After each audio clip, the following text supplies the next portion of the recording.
Profesora Sonia Guamaní Saldaña, muy buenos días. Compañeros todos, tengan ustedes un lindo día.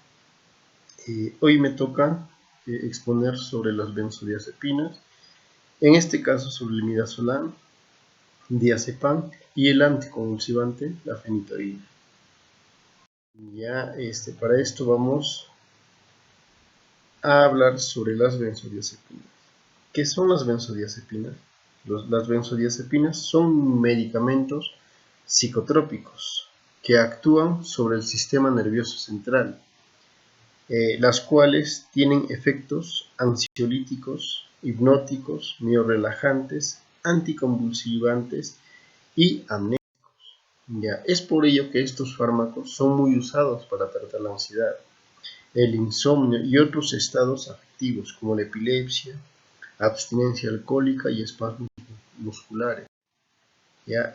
Las benzodiazepinas son sustancias que deprimen el sistema nervioso central y estas actúan principalmente sobre el sistema límbico, debido a que su estructura química es similar y poseen afinidad con el complejo de receptores benzodiazepínicos. Estudios electrofarmacológicos nos dicen pues que la región más sensible a las benzodiazepinas es el sistema límbico. En este caso es el hipocampo y la amígdala, las cuales deprimen tanto la actividad neuronal basal como su capacidad de respuesta frente a la estimulación eléctrica. Esta acción se diferencia de la ejercida por barbitúricos y otros hipnóticos, los cuales ejercen su acción más generalizada en la formación reticular. Ahora, ¿cuál es su mecanismo de acción de las benzodiazepinas? Potencian la actividad del GABA. ¿Qué es el GABA? El GABA es el ácido gamma-aminobutírico, que es el mayor neurotransmisor inhibidor del sistema nervioso central. El mensaje que el GABA transmite es un mensaje de inhibición. Le comunica a las neuronas con las que se pone en contacto que disminuyan la velocidad o que dejen de transmitir. Las benzodiazepinas aumentan esta acción del GABA, ejerciendo de esta forma una acción adicional, frecuentemente excesiva, de inhibición en las neuronas. Hablando un poco más de los mecanismos de acción de las benzodiazepinas, el GABA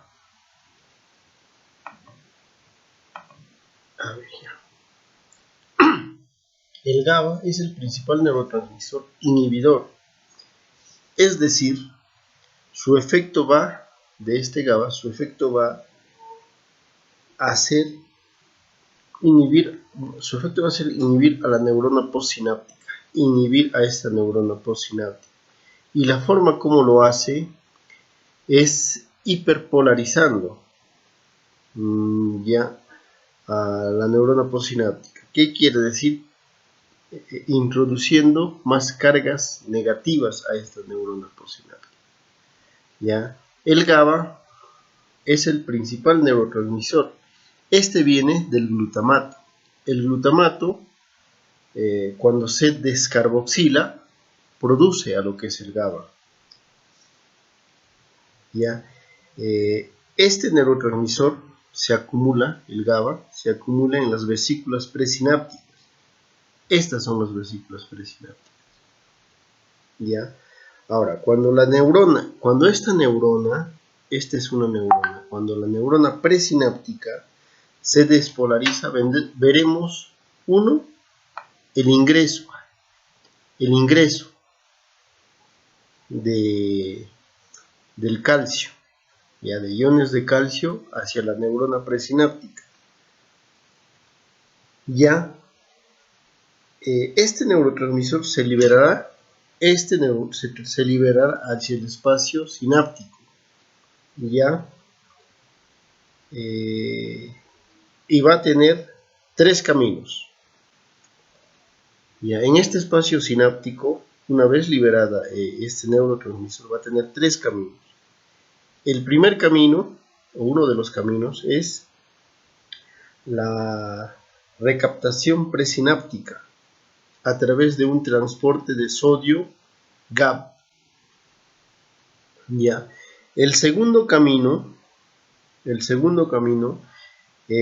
aquí el neurotransmisor que no utilicemos va a pasar un proceso de reciclaje, ya, a través del astrocito. Este es el astrocito. Ya, el neurotransmisor GABA va a entrar pues a este astrocito, ya, por un transporte sodio GABA, ya.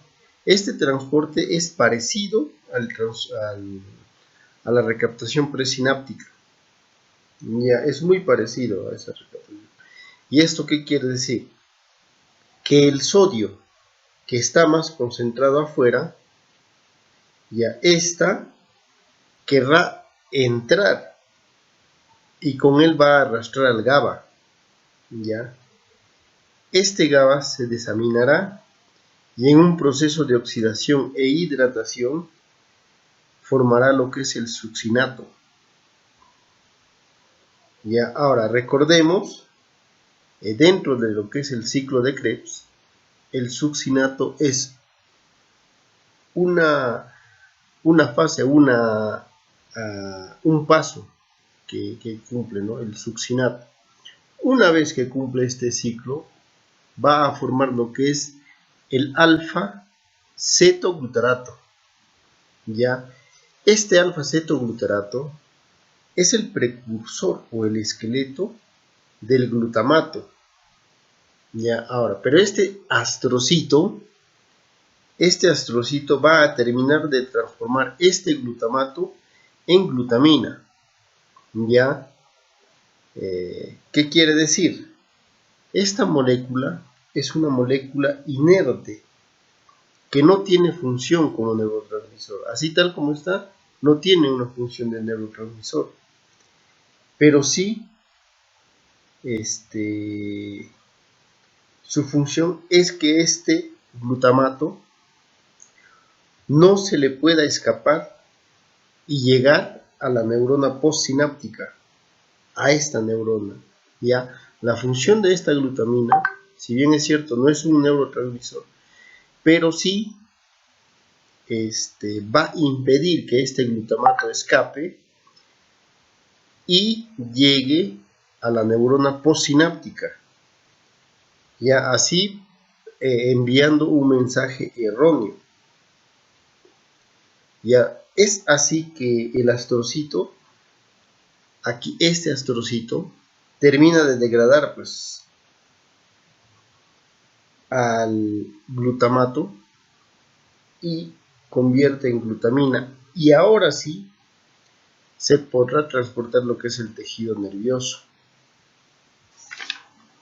Ya, ahí es donde recién se forma nuevamente el glutanato. En este ciclo de reciclaje, ya, en este ciclo, como vemos, es un ciclo. Miren, viene, se transporta, en el proceso de oxidación e hidratación, se convierte en succinato, se llega a glutamina. Ven que todo es un ciclo. ¿Ya? Acá dicen que el 50% del GABA se forma aquí en este proceso. ¿Ya? Ahora, el tercer camino es que el neurotransmisor liberado sobre el espacio sináptico, sobre este espacio, actúa sobre la neurona postsináptica. ¿Ven? El primer paso es la recaptación, ¿no? El segundo paso es el reciclaje hacia el ostrocito. Y el tercer paso, o el tercer camino, es cuando actúa sobre la neurona postsináptica, ¿ya? En el cual el neurotransmisor liberado,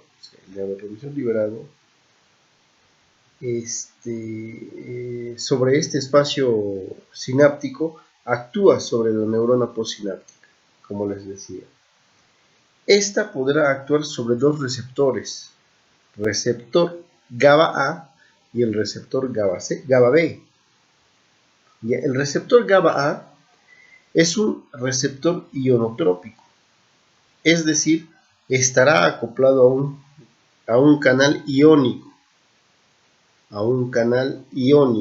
en este caso que es el cloro.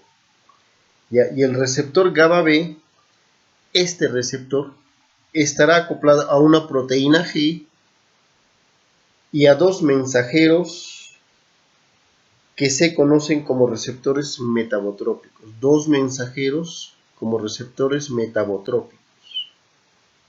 ¿Ya? Algunos autores dicen que existe también un tercer receptor, el receptor GABA C. Pero estos autores manifiestan que es el mismo receptor GABA, por lo cual no tiene mayor relevancia, ¿no? Ahora, cuando el neurotransmisor GABA actúa sobre el receptor GABA A, este abrirá unos canales de cloro. Acá abrirá unos canales de cloro. Y el cloro, acá hay también cloro que está más concentrado afuera, entrará. El cloro va a entrar. ¿Ya? ¿Y qué quiere decir esto? Que lo hará más negativo. O sea, lo va a hiperpolarizar a la célula, a esta célula. Lo va a hacer más negativo. ¿Ya?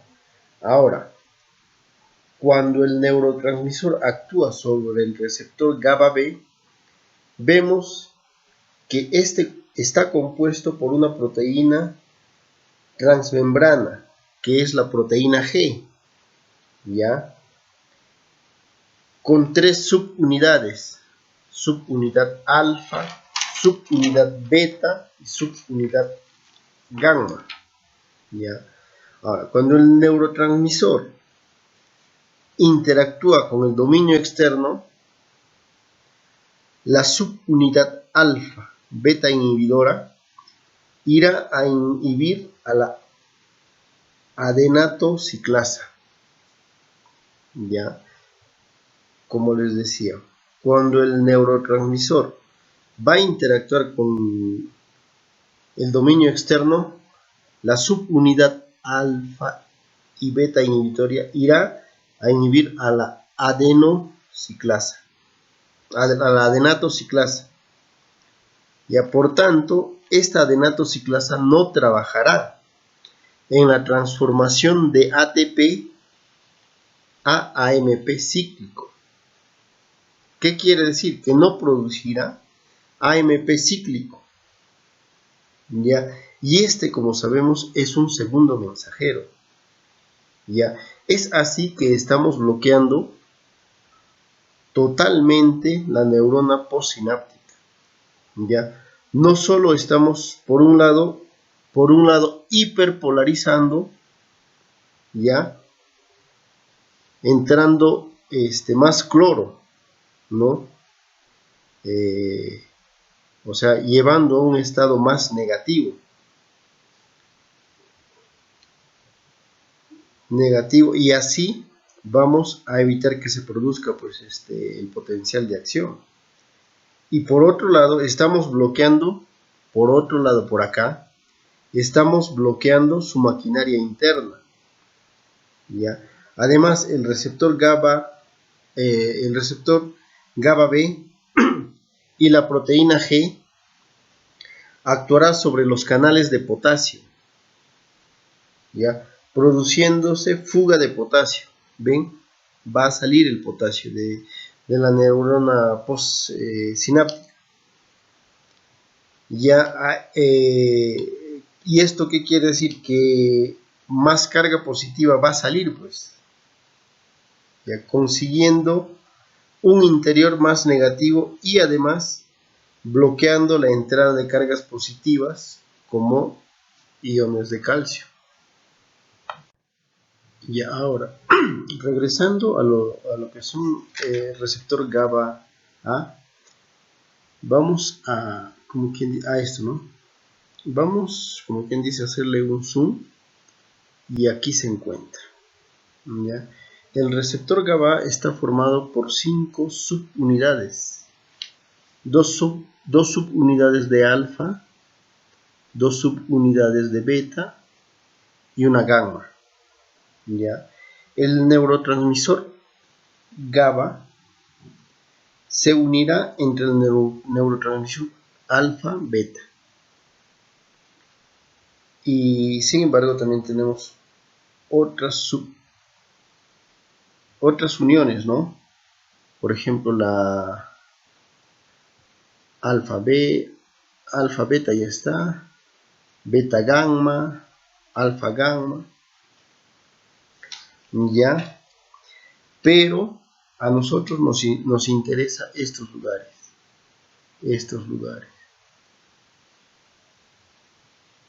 Ya que existe un fármaco muy usado en la clínica que va a actuar a este nivel, que son las benzodiazepinas, las cuales son moduladores alostéricos positivos de los neurotransmisores, ¿ya?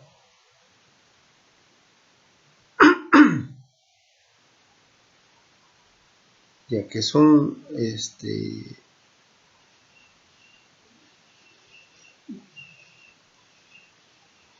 moduladores alostéricos positivos de los neurotransmisores del GABA.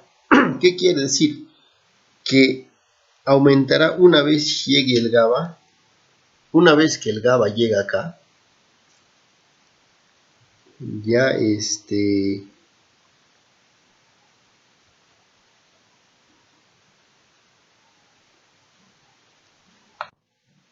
a ver, ¿qué quiere decir? Que una vez que el GABA llegue a estos lugares, ya aumentará la frecuencia de apertura del canal, de estos canales. Va a aumentar la frecuencia del... ¿Qué quiere decir? Que cuando el GABA se une a su receptor, el canal se abrirá 2 a 3 veces, pero cada vez, 2 a 3 veces, perdón, pero con la ayuda de la benzodiazepina, el canal se abrirá 6 a más veces. ¿Y esto qué utilidad tiene? Tiene mucha utilidad, por ejemplo, en el tratamiento de los ansiolíticos, que es muy usado para calmar la ansiedad, tratar el sueño, la epilepsia, incluso miorelajantes. Antes se usaba, por ejemplo, los barbitúricos, que actúan a otro nivel y tienen otro efecto. Ya el efecto, a diferencia de los barbitúricos, es que los barbitúricos, una vez que se abran estos canales, el tiempo de permanencia tiene, mejor dicho, el tiempo de apertura es más. Ya, si bien es cierto, las benzodiazepinas si bien es cierto, las benzodiazepinas se abren con más frecuencia, en cambio el otro, los barbitúricos, tienen más tiempo. Ya, ahora, la farmacocinética, la absorción, la mayoría de benzodiazepinas, a excepción del clonazepam, se ingiere por vía oral y sin alimentación previa. Si la administración es posterior a la alimentación, la absorción se retrasa, pero el efecto no disminuye. Ya, el equilibrio entre el plasma y el cerebro se alcanza rápidamente, ya que todas las benzodiazepinas son suficientemente liposolubles y atraviesan la barrera hematoencefálica, por lo que en dosis única el comienzo del efecto y el tiempo máximo de duración dependerá de la velocidad de absorción. Es importante considerar que las benzodiazepinas que se absorben antes tendrán un pico plasmático mayor que aquella que tiene su pico plasmático más tardío. El pico plasmático se alcanza dentro de la primera media hora y las 6 siguientes horas, dependiendo del tipo de benzodiazepina. El tiempo de vida media es una característica importante que ayuda en la selección de la benzodiazepina para su uso clínico y está relacionado con los efectos adversos. Por vía intramuscular, la mayoría de las benzodiazepinas, particularmente el diazepam, presentan una absorción errática y lenta, probablemente por concentrarse en el tejido adiposo. En general, se acepta que deben administrarse en músculos como el deltoides, el cual evita el tejido adiposo y presenta mayor vascularización de la zona. Las benzodiazepinas que mejor se absorben por vía intramuscular son el lorazepam y el midazolam. Se administra con frecuencia para sedación preanestésicas, el midazolam, y para el tratamiento de las convulsiones, lorazepam y diazepam. Todas las benzodiazepinas poseen el mismo mecanismo de acción y los efectos adversos suelen ser similares, sin embargo difieren marcadamente en sus características farmacocinéticas, lo cual marca la diferencia en la prescripción de alguna benzodiazepina específica para combatir cuadros ansiosos específicos. La clasificación de las benzodiazepinas. Existe de acción larga, que su efecto es por más de 12 horas. Ahí está el diazepam, flurazepam, bromazepam. De acción intermedia, que su efecto está entre 8 a 12 horas. Y el clonazepam, flunitrazepam. De acción corta, efecto entre 4 a 6 horas. Lorazepam, temazepam, oxazepam. Y de acción ultra corta, vida media inferior a 5 horas, triazolam y el midazolam. ¿Ya? Las acciones y usos terapéuticos. A ver, dentro de usos terapéuticos podemos usar lo que es el clonazepam, el diazepam, el triazolam y el midazolam. Como anticonvulsivantes, el diazepam, lorazepam, clobazam y clonazepam. Para el insomnio, el brotizolam, flunitrazepam, triazepam, fenazepam. Para combatir el insomnio, clordiazepóxido, diazepam, lorazepam, oxazepam y fenazepam.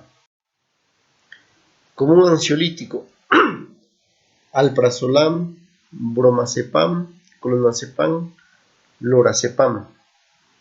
Uso previo a cirugía, el lorazepam y el midazolam. Demencia alcohólica, clordiazepóxido, diazepam, lorazepam, oxazepam y fenazepam. Su distribución está distribuido en dos fases, en la fase A y fase B. En la fase A, luego de que ingresa al organismo, la droga se distribuye por el plasma y otros tejidos profundos como el sistema nervioso central, disminuyendo así su porcentaje y metabolizándose en menor grado. Entonces, con el objetivo de lograr un equilibrio de concentración en el sistema nervioso central, alcanza concentraciones similares a las del plasma. Ya en la fase B, la concentración del plasma disminuye de forma similar a la de los tejidos periféricos. Su metabolismo. El metabolismo implica la modificación química que sufrirán los fármacos en el organismo por acción de diferentes enzimas. En el caso de las benzodiazepinas, su metabolismo se desarrolla en el sistema microsomal hepático, donde se lleva a cabo procesos como el de desmetilización e hidroxilación, en donde se logra la activación completa de las propiedades del fármaco, es la fase A. Estos procesos son conjugados con ácido glucurónico, que implica que el fármaco cumpla su tiempo de vida establecida, que el efecto llegue a su etapa final y que finalmente sean excretados. Ya, las benzodiazepinas se metabolizan intensamente en el hígado y cuando disminuye el efecto de primer paso hepático se incrementa la biodisponibilidad de estos fármacos, aumentando su toxicidad. Del mismo modo, es necesario considerar que utilizan reacciones para su metabolismo, oxidación, reducción, hidrólisis, logrando mayor duración de sus efectos, con excepción del oxazepam y el lorazepam. Las benzodiazepinas se convierten en metabolitos activos, de modo que aumenta su tiempo de vida media y se altera la vida media biológica real de esta. Su eliminación. Los compuestos glucuronizados se eliminan fácilmente por filtración glomerular, proceso que depende del riñón y que consiste en la depuración de la sangre mediante fluidos por los capilares glomerulares, eliminación de agua y otros compuestos contenidos en la sangre mediante la orina hacia la cápsula de Broder. ¿Cuáles son los efectos adversos del diazepam? De las benzodiazepinas, Las benzodiazepinas son fármacos relativamente seguros y bien tolerados. Los efectos secundarios podrían aparecer a las pocas semanas de uso e incrementarse por un consumo prolongado, en general mayor a 3 meses, aunque las dosis hayan sido bajas y la vida media del fármaco sea larga. Las consecuencias para el paciente pueden ser perjudiciales, y no solo en casos excepcionales, sino en un buen porcentaje de pacientes, sobre todo en adultos mayores. ¿Qué efectos adversos produce? Uno es la sedación excesiva, alteración de la memoria, las reacciones paradójicas, ya que suelen ser las euforias, procesos ansiosos, que se encuentran irritables, ¿no? Relajación muscular, depresión respiratoria, la depresión y otros efectos. Ya, interacciones farmacocinéticas, las que aumentan la concentración de benzodiazepinas. Ya, aquí encontramos la digoxina, por ejemplo, aumenta la concentración de digoxina. Las ISRS, que es el inhibidor selectivo de la recaptación de la serotonina. Ya, isomiaría, ketoconazol, dextropropoxífeno, omeprazol, anticonceptivos. Las que disminuyen la concentración, antiácidos, barbitúricos, carbamazepina, levodopa, cafeína y el tabaco. Su farmacodinámica. Aumentan efectos depresores. Por ejemplo, los antidepresivos, neurolépticos, anticonvulsivantes, antihistamínicos, opiáceos y el alcohol. Contraindicación y advertencia. Cuando existe hipersensibilidad a las benzodiazepinas, por ejemplo, se produce miastenia gravis, síndrome de apnea del sueño, insuficiencia respiratoria severa, insuficiencia hepática severa. La tolerancia. Después de un uso continuo durante algunas semanas, puede detectarse un cierto grado de pérdida de eficacia con respecto a los efectos hipnóticos. Ahora, la dependencia. El tratamiento con benzodiazepinas puede provocar el desarrollo de dependencia física y psíquica. El riesgo de dependencia se incrementa con la dosis y duración del tratamiento, y es también mayor en pacientes con antecedentes de consumo de drogas o alcohol. Ya, insomnio de rebote y ansiedad. Se ha descrito un síndrome de carácter transitorio tras la retirada del tratamiento, caracterizado por la reaparición de los síntomas, aunque más acentuados, que dieran lugar a la instauración del mismo. Se puede acompañar por otras reacciones tales como cambios en el humor, ansiedad o trastornos del sueño e intranquilidad. Amnesia. Las benzodiazepinas pueden inducir una amnesia anterógrada, Este hecho ocurre más frecuentemente transcurridas varias horas tras la administración del medicamento, por lo que para disminuir el riesgo asociado, los pacientes deberán asegurarse de que van a poder dormir de forma ininterrumpida durante 7 a 8 horas. Ya las benzodiazepinas pueden producir también reacciones tales como intranquilidad, agitación, irritabilidad, agresividad, delirios, ataques de ira, pesadilla, alucinaciones, psicosis, comportamientos inadecuados y otros efectos adversos sobre la conducta. En poblaciones especiales en niños, las benzodiazepinas no deben administrarse a niños a no ser que sea estrictamente necesario. Ya en los ancianos deben recibir una dosis menor. También se recomienda utilizar dosis menores en pacientes con insuficiencia respiratoria crónica por el riesgo asociado a depresión respiratoria. Durante el embarazo no se ha comprobado si el benzodiazepam atraviesa la placenta. En varios estudios se ha podido comprobar que existe mayor riesgo de malformaciones congénitas cuando se medica con benzodiazepinas durante el primer trimestre del embarazo. Ahora vamos a hablar sobre el midazolam. Ya, el midazolam es una benzodiazepina de vida media, muy corta con una acción farmacológica de duración breve. Presenta un efecto sedante y somnífero de intensidad pronunciada. También ejerce un efecto ansiolítico, anticonvulsivante y miorelajante. Después de la administración intramuscular o intravenosa se produce una amnesia anterógrada breve. El paciente no recuerda los acontecimientos acaecidos durante la actividad máxima del compuesto. En los últimos años se ha propuesto la vía bucal como efectiva, debido a que la mucosa oral está ricamente vascularizada y evita el primer paso hepático para uso de antiepilépticos. Ya sus dosis y las pautas de administración. El midazolam se puede administrar por vía intravenosa, intramuscular, bucal, intranasal u oral. La dosis de midazolam debe ser individualizada según la edad del paciente, las enfermedades subyacentes y las medicaciones concurrentes. La sedación para procedimientos o sedación preoperatorias.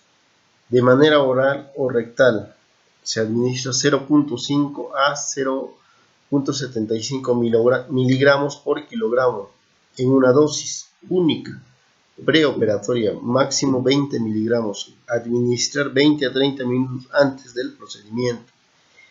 En niños menores de 6 años o niños poco colaboradores podría requerir dosis de hasta 1 miligramo por kilogramo. Por el contrario, en algunos niños mayores de 6 años, dosis de 0.25 miligramos por kilogramo podrían ser suficientes. Ya, de manera intranasal se administra de 0.2 a 0.5 miligramos por kilogramo, dosis máxima total, 10 miligramos o 5 miligramos por cada orificio nasal. Se puede administrar 10 a 20 minutos antes del procedimiento.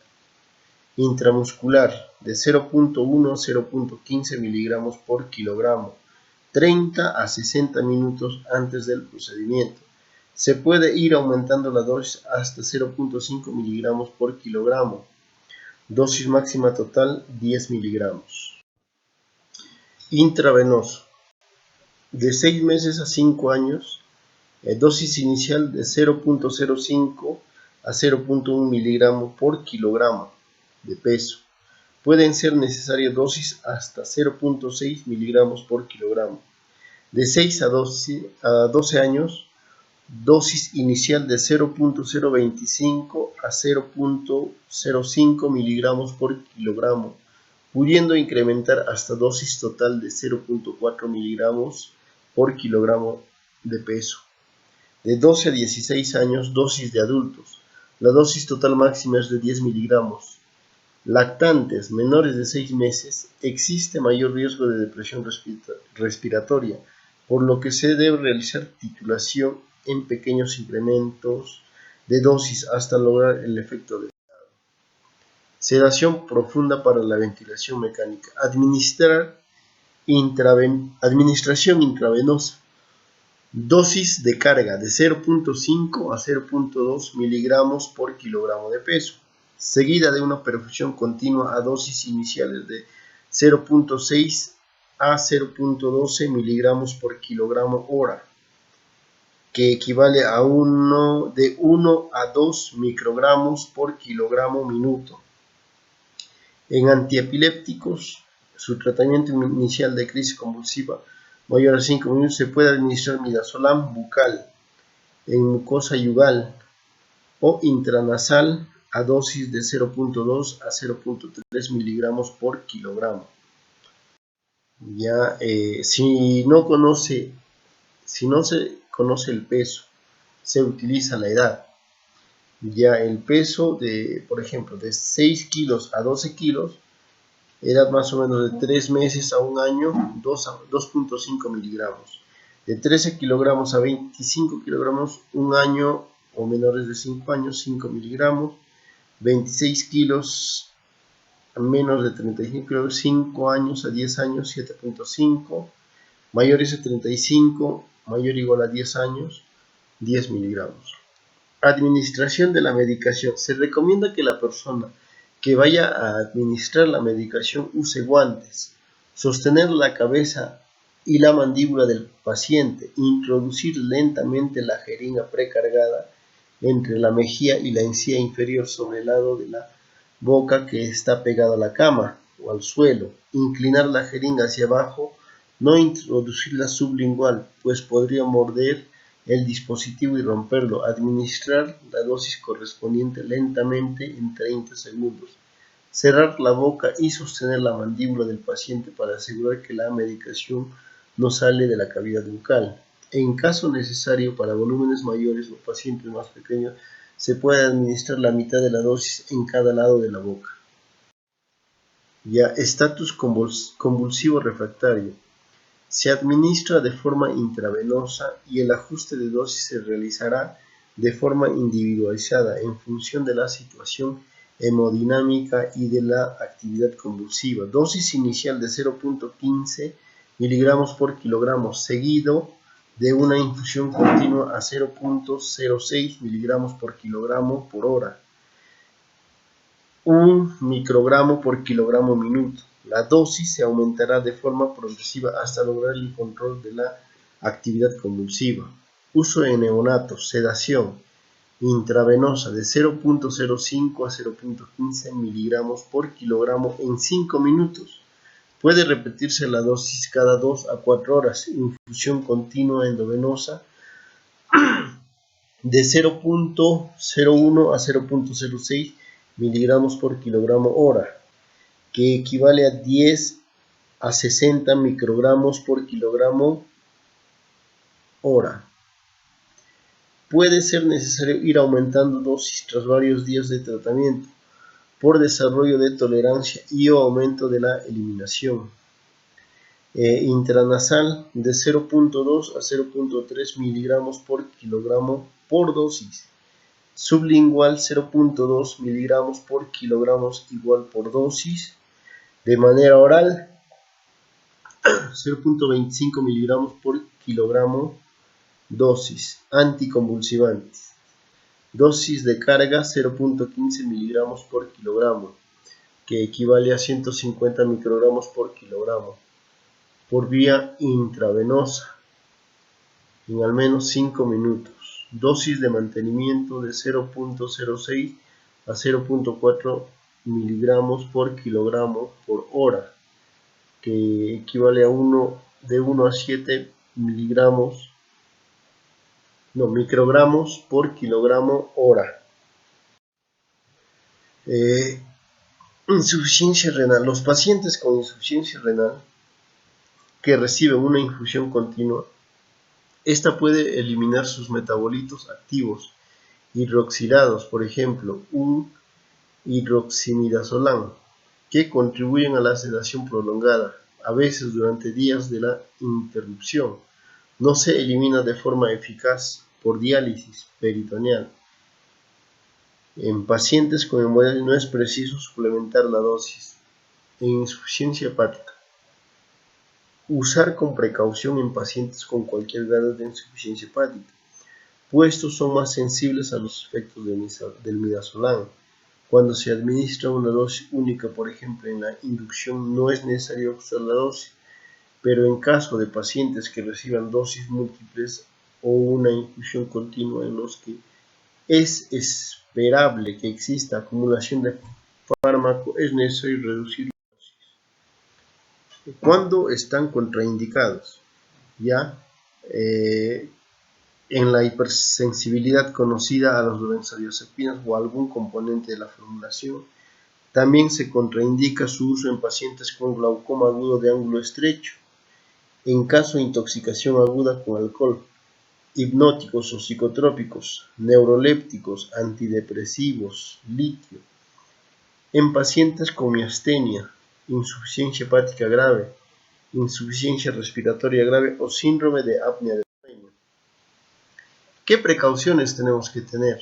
El midazolam nunca debería utilizarse sin tener disponibilidad un equipo de monitorización de oxígeno y equipo de resucitación por la potencial depresión respiratoria, apnea, parada respiratoria y parada cardíaca.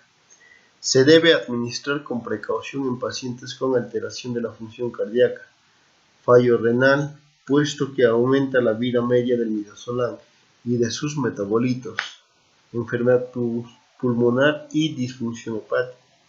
En lactantes entre 3 y 6 meses de edad existe mayor riesgo de depresión respiratoria tardía, por lo que el tratamiento debe administrar en un hospital en el que se pueda monitorizar al paciente y que cuente con equipos de reanimación. Neonatos, la infusión en estos pacientes debe ser lenta, ya que la infusión rápida se puede asociar a hipotensión grave o crisis convulsiva.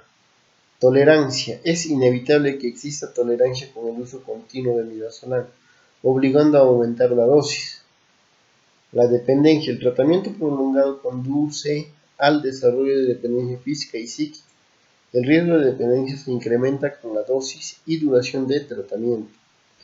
Abstinencia. El síndrome de abstinencia puede consistir en cefaleas, dolores musculares, ansiedad, intranquilidad, confusión e irritabilidad, y en los casos graves se han descrito alucinaciones o confusiones. Los efectos secundarios. Trastorno del sistema nervioso, por ejemplo, la sedación, somnolencia, disminución del nivel de conciencia, depresión respiratoria. Trastornos gastrointestinales, náuseas y vómitos. Trastornos respiratorios. En mayor al 10% de los pacientes se puede objetivar depresión respiratoria con disminución del volumen corriente o disminución de la frecuencia respiratoria, apnea. Trastornos cardiovasculares, hipotensión hasta en un 3% de los niños, taquicardia. Reacciones paroxísticas, trastornos psiquiátricos, agresividad, agitación, ira, hostilidad y excitación. Trastornos del sistema nervioso, temblor muscular. La sobredosis de las benzodiazepinas se manifiesta por excesiva somnolencia, confusión, coma, hipotensión y depresión respiratoria que puede ser tratada con flumazenil. Interacciones farmacológicas. Muestra interacción con el alcohol y con cualquier fármaco depresor del sistema nervioso central, aumentando el nivel de sedación y la depresión respiratoria. El midazolam se metaboliza casi exclusivamente por el CYP3A4. El uso concomitante de inductores o inhibidores de la enzima pueden afectar al metabolismo del midazolam. Potencian el efecto del midazolam anestésicos, analgésicos narcóticos, bloqueadores de canales de calcio, diltiazem y verapamilo, nabilona antiulcerosos, cimetidina, ranitidina, omeprazol, antifúngicos, azólicos, antibióticos, macrólidos eritromicina, claritromicina. Inhibidores de la proteasa: amprenavir, atazavir, ritonavir, indinavir, saquinavir, nelfinavir. La atorvastatina. Disminuyen el efecto del midazolam, carbamazepina, centinas, rifampicina, hierbas de San Juan. Ahora vamos a tocar el medicamento, el diazepam. ¿Qué es el diazepam? Es una benzodiazepina de acción prolongada.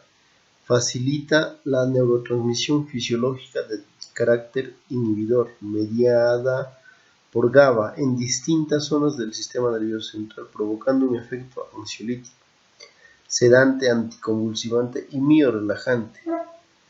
La miorelajación se produce a nivel central, ya que no actúa sobre el músculo ni la placa motora. Su administración no provoca fenómenos extrapiramidales.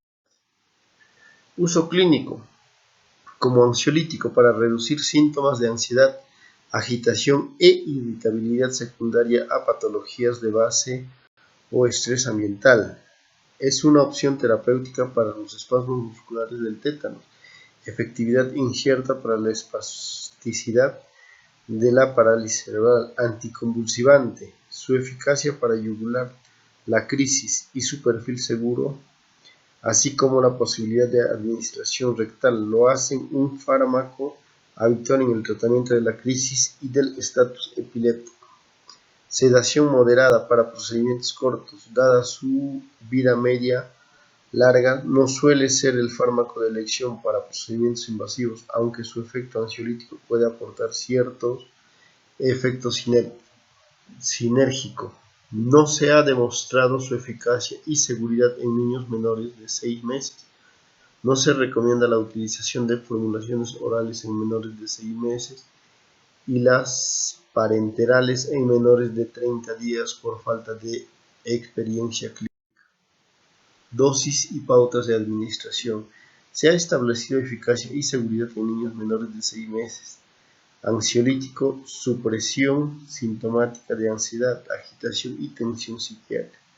De manera oral, de 0.12 a 0.8 miligramos por kilogramo por día, cada 6 a 8 horas. Endovenoso, 0.4 a 0.3 miligramos por kilogramo dosis, cada 2 a 4 horas. Máximo 0.4 miligramos por kilogramo en un periodo de 8 horas. Antiepiléptico, tratamiento agudo de las crisis comiciales y del estatus epiléptico. Intravenosa o intramuscular. En recién nacidos, no recomendado como agente de primera línea. Contiene ácido benzoico y benzoato sódico, benzoil-alcohol, etanol 10% y propilenglicol. En lactantes mayor a 30 días y niños de 0.1 a 0.3 miligramos por kilogramo dosis. Máxima es de 10 miligramos por dosis. Administrar lentamente en 3 a 5 minutos y repetir si precisa cada 5 a 10 minutos. De manera rectal, si no dispone de la vía endovenosa. En recién nacidos a 6 meses, no es recomendado. Contiene ácido benzoico, benzoato alcohol, bencílico, etanol, propilenglicol como excipiente. El riesgo de reacciones tóxicas. Se han descrito casos de depresión respiratoria grave en recién nacidos que recibieron esta formulación. 6 meses a 1 año no hay dosis establecidas. De 1 a 5 años, de 0.5 miligramos por kilogramo de peso. 6 a 11, 0.3 miligramos por kilogramo de peso. Mayores a 12, 0.2 miligramos por kilogramo. De forma orientativa, en lactantes se puede administrar 5 miligramos en aquellos con pesos comprendidos entre los 10 a 15 kilogramos y 10 miligramos a los demás de 15 kilogramos. Se puede repetir una nueva dosis cada 4 a 12 horas si fuera necesario. No emplear más de 5 veces al mes o más de una vez cada 5 días.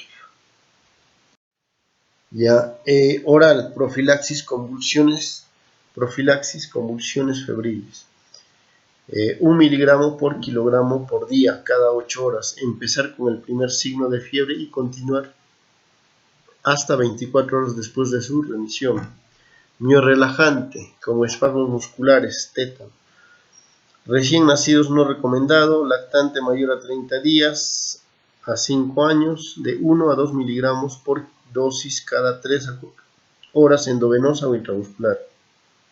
En niños mayores de 5 años, 5 a 10 miligramos por dosis cada 3 a 4 horas endovenoso o intramuscular. Ya, efecto sedante, sedación moderada para procedimientos. Niños menores de 6 meses no recomendado. Niños mayores de 6 meses de 0.2 a 0.3 miligramos por kilogramo. Máxima dosis 10 miligramos. Ya vía oral 45 a 60 minutos antes del procedimiento. Y 0.05 a 0.1 miligramo por kilogramo en 3 a 5 minutos endovenoso. Y titular dosis no superar de 0.25 miligramos por kilogramo. En adolescentes de 10 miligramos vía oral 45 a 60 minutos antes del procedimiento. 5 miligramos endovenoso si precisa repetir dosis de 2.5 miligramos.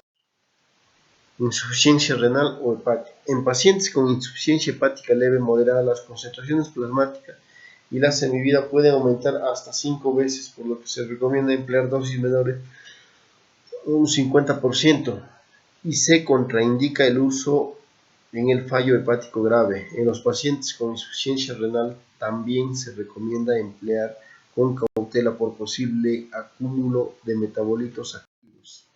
Ya, contraindicación: hipersensibilidad a diazepam o algún excipiente, posible hipersensibilidad cruzada con otras benzodiazepinas. Ya, también está contraindicada insuficiencia hepática grave. Evitar por riesgo de fracaso respiratorio en pacientes con depresión del sistema nervioso central, miastenia grave, apnea obstructiva del sueño, depresión del nivel de conciencia e insuficiencia respiratoria grave, glaucoma de ángulo cerrado, ansiedad asociada a depresión. ¿Qué precauciones tenemos que tener? Su efecto depresor del sistema nervioso central hace que si se va a emplear diazepam a dosis elevadas, su efecto depresor del sistema nervioso central hace que si se va a emplear diazepam en dosis elevadas, sea recomendable disponer de material para garantizar un soporte ventilatorio adecuado, idealmente de medicación para revertir sus efectos flumacenilo. Emplear con cautela en aquellos pacientes que estén recibiendo otros fármacos depresores del nivel de conciencia, pues se incrementa el riesgo de hipotensión y debilidad muscular. Reducir dosis en los pacientes con fallo hepático leve a moderado y administrar con prudencia a los pacientes con hipoalbuminemia o insuficiencia renal.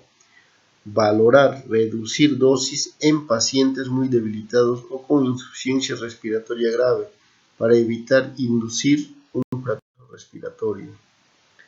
En los neonatos y lactantes pequeños, el metabolismo hepático del diazepam está enlentecido, con lo que aumenta el riesgo de acumulación de fármaco y metabolitos activos, especialmente con la administración de dosis repetidas. Se han descrito casos de estatus epilépticos tónico desencadenada tras administración de diazepam a pacientes con crisis de Petit-Mal. El uso prolongado de diazepam puede inducir tolerancia, mientras que su retirada brusca tras un tratamiento crónico puede provocar síndrome de abstinencia, así como recurrencia de las crisis epilépticas. Tanto el diazepam como su metabolito activo se excreta en pequeñas cantidades en la leche materna, pudiendo inducir efectos indeseados en el niño, sedación y escasa succión en el lactante, sobre todo con dosis repetidas o altas en el periodo neonatal. Las presentaciones inyectables y las rectales contienen alcohol bencílico, que pueden provocar reacciones tóxicas y alérgicas en niños menores de 3 años. Efectos secundarios. Depresión respiratoria y apnea, habitualmente en relación con sobredosificación o administración demasiado rápida. Estos efectos pueden revertirse mediante la administración del flumazenilo. Los efectos adversos más comunes son los relacionados con la depresión del sistema nervioso central, somnolencia, mareo, vértigo, torpeza, bradilalia, efectos paradójicos, irritabilidad, insomnio, ansiedad, alteraciones del comportamiento, ataxia. Los menos comunes, rash, estreñimiento, diarrea, náuseas, retención o incontinencia urinaria, visión borrosa, diplopia, ictericia leve, vasodilatación e hipertensión. Interacciones farmacológicas. Incremento de la depresión del sistema nervioso central si se administra como concomitante con neurolépticos, hipnóticos y otros ansiolíticos, antidepresivos, cisapride, cimetidina, alcohol y narcóticos. Los fármacos inhibidores del citocromo P450, los inhibidores de la proteasa, los azoles y la isoniazida aumentan los efectos del diazepam. Aumento de la toxicidad con omeprazol, ketoconazol, valproato, fluvoxamina, etinilestradiol y menastrol. Disminuye el efecto del diazepam el fenobarbital, la carbamazepina, la fenitoína y la rifampicina. El diazepam aumenta la acción de la digoxina y disminuye la fenitoína. La fenitoína es un antiepiléptico del que se dispone más experiencia de su uso. Su lugar de acción primaria radica en la corteza motora cerebral, donde inhibe la propagación de la actividad anticonvulsivante. La fenitoína también posee una potente acción antiarrítmica cardíaca debido a la estabilización de las células del miocardio, tal como sucede en el sistema nervioso central. Uso clínico: tratamiento del estatus epiléptico de tipo tónico-clónico, crisis tónico-clónicas generalizadas y parciales, simples o complejas, tratamiento y prevención de las convulsiones en neurocirugías, arritmias auriculares y ventriculares, especialmente cuando están causadas por intoxicación digitálica. Dosis y pautas de administración. En neonatos, estatus epiléptico. Dosis de carga, administración de 15 a 20 miligramos por kilogramo en dosis única. La Academia Americana de Pediatría recomienda de 10 miligramos por kilogramo en dosis única.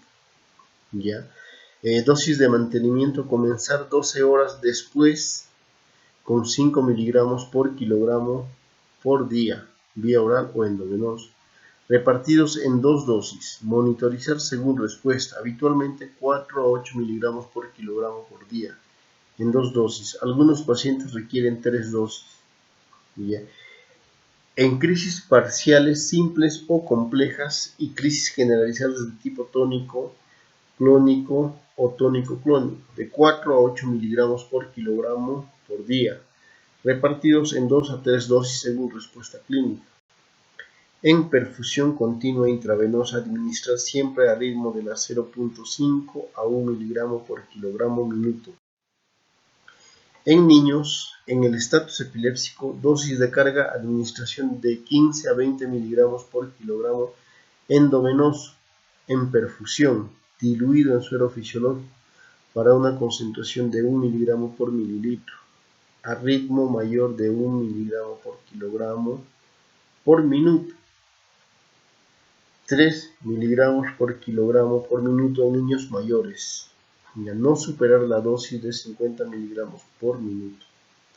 Se puede emplear una dosis extra de 5 a 10 miligramos por kilogramo. Si el estatus no se ha resuelto, hasta una dosis máxima de carga de 20 miligramos por kilogramo, en que se recomienda cambiar de fármaco. Sus dosis de mantenimiento de 24 horas después, seguir con 5 a 10 miligramos por kilogramo día, ya sea en vía oral o endovenosa, repartidos en 2 tomas, máximo 1500 miligramos por día. ¿Ya? Crisis parciales simples o complejas y crisis generalizadas de tipo tónico-clónicos o tónico-clónicos. Dosis de carga si antes no tomaba fenitoína, 15 a 20 miligramos por kilogramo, ya sea endovenoso o vía oral. Si ya estaba en tratamiento, dosis según niveles plasmáticos y dosis habituales.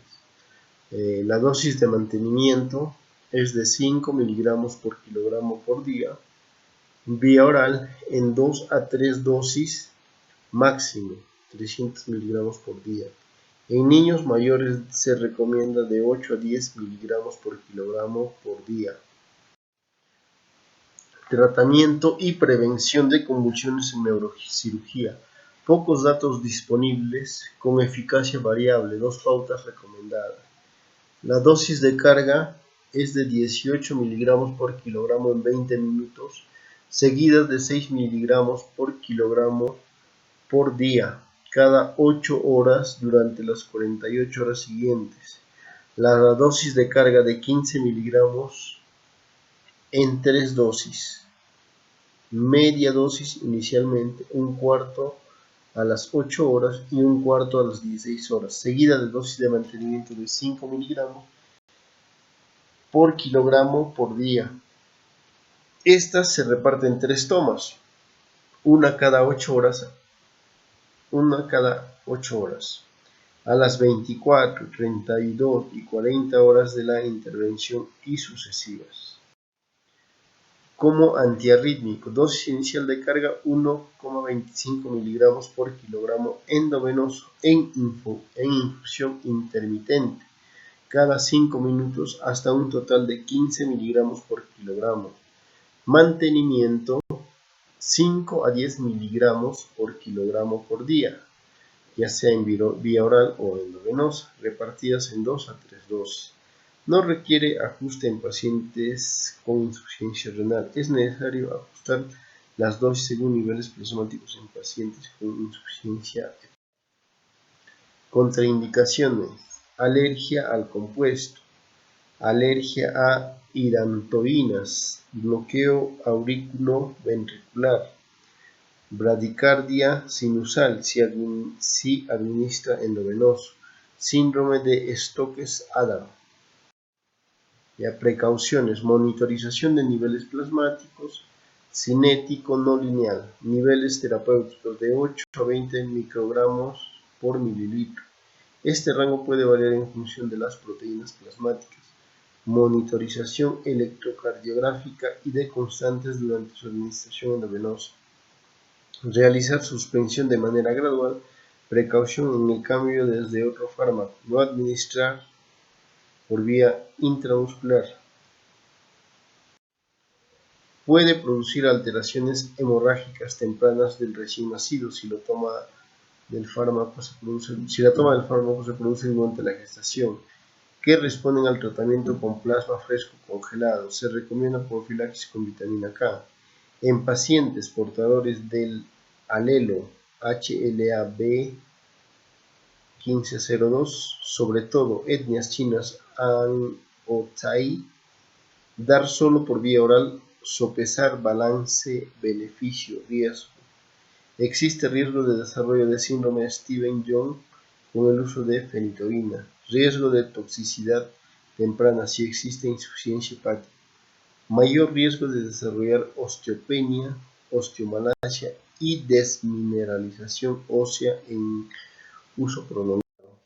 Efectos secundarios dependientes de la vía de administración intravenosa: hipotensión, bradicardias, arritmia, descritos casos de flebitis y dolor local, dependientes de concentraciones plasmáticas, náuseas y vómitos, nistagmo con o sin diplopía, ataxia, cambios de comportamiento, confusión mental, convulsiones. Idiosincrásicos: el déficit de ácido fólico, anemia megaloblástica, déficit de vitamina D, osteomalacia, déficit de vitamina K, coagulopatía, neuropatía sensitiva de topología periférica, hepatitis tóxica, erupción cutánea, descrito casos de síndrome de Stevens-Jones y necrólisis epidérmica tóxica, linfadenopatías, lupus eritematoso sistémico, eritema multiforme, hiperplasia gingival y alteraciones dentarias, acné e hipertricosis, alteraciones del tejido conjuntivo facial, enfermedad de Dupuytren, de manera más infrecuente citopenias, anemia aplásica y aumento de la glicemia. En caso de sobredosis, describir alteración del sistema nervioso central, depresión respiratoria, arritmias cardíacas. Recomendado lavado gástrico con carbón activado si han transcurrido menos de 6 horas tras ingesta, monitorización cardíaca y tratamiento de soporte. El papel de la hemodiálisis es controvertido, puesto que la fenitoína presenta una alta unión a proteínas plasmáticas, 1,20%. Algunos signos clínicos pueden indicar niveles séricos elevados como nistagmo de 20 gramos por mililitro, ataxia de 30 miligramos por mililitro y letargo de 40 por litro. Niveles plasmáticos por encima del intervalo terapéutico pueden no ir acompañados de la clínica, por lo que es necesario determinar los niveles séricos de fenitoína. La dosis letal en niños no está claramente establecida, en adultos está comprendido entre 2 a 5 gramos. Interacciones medicamentosas. Los fármacos pueden aumentar los niveles séricos de fenitoína, cloranfenicol, dicomarol, disulfiram, tolbutamina, isoniazida, fenilbutazona, salicilatos, clordiazepóxido, fenotiazinas, diazepam, estrógenos, etosuximida, alotano, metilfenidato, sulfonamidas, trazodona, antagonistas H2, amiodarona, fluoxetina y succinimidas. Fármacos que pueden disminuir los niveles séricos de fenitoína, la carbamazepina, la reserpina, diazoxiro, ácido fólico y sucralfato. Fármacos que pueden aumentar o disminuir los niveles séricos de fenitoína, el fenobarbital, ácido valproico, valproato sódico, los antidepresivos tricíclicos a altas dosis puede desencadenar convulsiones, lo que hará necesario un ajuste en la dosis de fenitoína. El tratamiento combinado con fenitoína y lidocaína por vía intravenosa puede conducir a una depresión cardíaca excesiva. La fenitoína disminuye la eficacia de los corticoides, anticoagulantes, cumarínicos, anticonceptivos orales, quinidina, vitamina D, digoxina, rifampicina, doxiciclina, estrógenos, furosemida y teofilina. Siempre que sea posible y especialmente si se sospecha una interacción medicamentosa, se determinarán los niveles séricos de fenitoína. La fenitoína puede interferir en las siguientes pruebas de laboratorio: la metilapona, dexametasona, yodo unido a proteínas, glucosa, la fosfatasa alcalina y la GGT. Con el alcohol y los medicamentos que producen depresión del sistema nervioso puede potenciar dicha depresión del sistema nervioso central. Ya ahora, el aporte científico. He tomado este tema ya que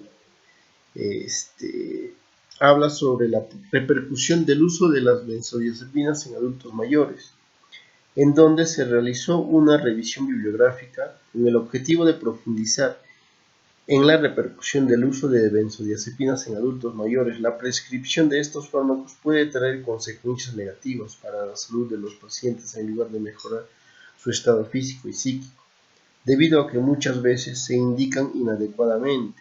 Los ancianos son un grupo vulnerable por presentar patologías crónicas, polimedicación y disminución en la capacidad de metabolizar y eliminar estas sustancias, lo que conllevan a una toxicidad significativa. Teniendo en cuenta el creciente envejecimiento poblacional, se impone la necesidad de adoptar estrategias para mejorar la calidad de vida de este sector, promoviendo que los médicos valoren oportunamente los riesgos que tiene este tipo de tratamiento y ofrezcan más información a los pacientes acerca de los efectos negativos del mismo. Como conclusión, la prescripción de benzodiazepinas en adultos mayores en ocasiones, lejos de mejorar el estado físico y psíquico, crea una serie de efectos negativos para la salud integral de estos pacientes. Este grupo etario es más vulnerable a los efectos indeseables de estos fármacos, sobre todo por la incapacidad hepática para metabolizar estas sustancias. Los efectos adversos más frecuentes en estos pacientes son debilidad muscular, ataxia, sedación excesiva y alteraciones de la memoria. Entre las principales consecuencias a largo plazo se pueden citar tolerancia, dependencia, fatiga, confusión y demencia. Las benzodiazepinas deben ser empleadas por un plazo máximo de 3 meses. El uso de estas sustancias en los ancianos puede traer consigo mayor riesgo de mortalidad debido a sobredosis y a interacciones, por lo que se hace necesario la adopción de estrategias en favor de evitar y controlar el consumo de estas drogas y así mejorar la calidad de vida de este sector. Bueno, muchísimas gracias, espero haya sido de su agrado. Gracias.